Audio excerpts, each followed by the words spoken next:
Good morning, everyone. Let me introduce myself. My name is Melvin Pratama. I'm student of the cafe Unika.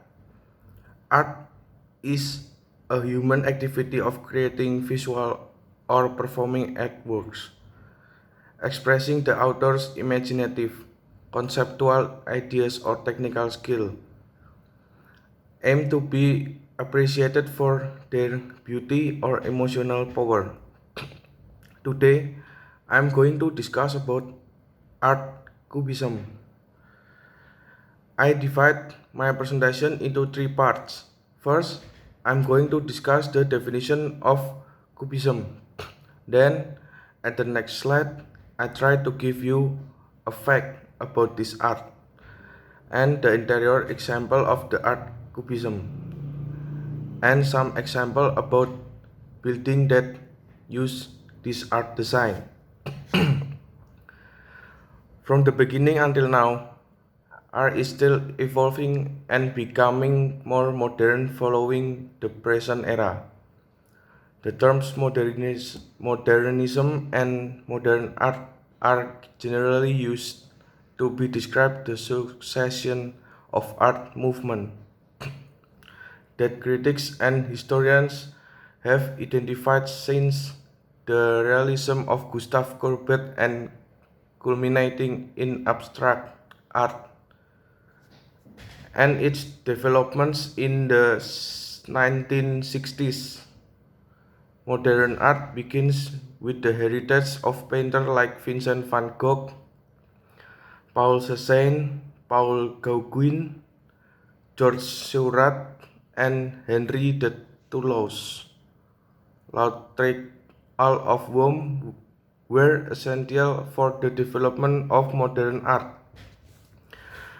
Cubism has been regarded as one of modern art's most famous and fascinating art movements. Personally, I think the abstract shapes and composition makes Cubism look more unique with its own beauty. It's a fact that Cubism gained a lot of interest from people nowadays. They use Cubism for many things such as home decoration, like paintings and furniture. Even some people made buildings and design the interior based on this form of art. Let's consider this in more detail.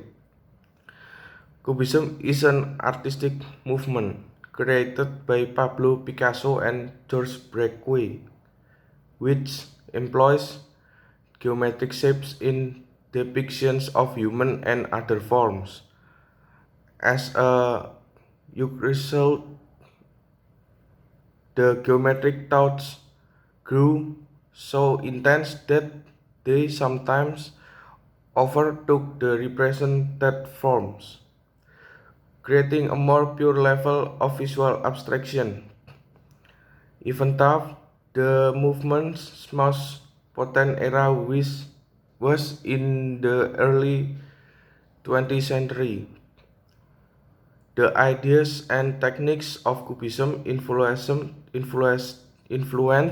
many creative disciplines and continue to inform experimental work. As I mentioned before, the modern painters and artists are inspired by the past artists like Picasso and Braque to design things and make them look more artistic using this type of modern art. So, it's the end of my presentation today. It's all I want to talk about. I hope this presentation is enough for you all to understand the art of Cubism. I sincerely appreciate that I've had this opportunity to present to you. Thank you very much.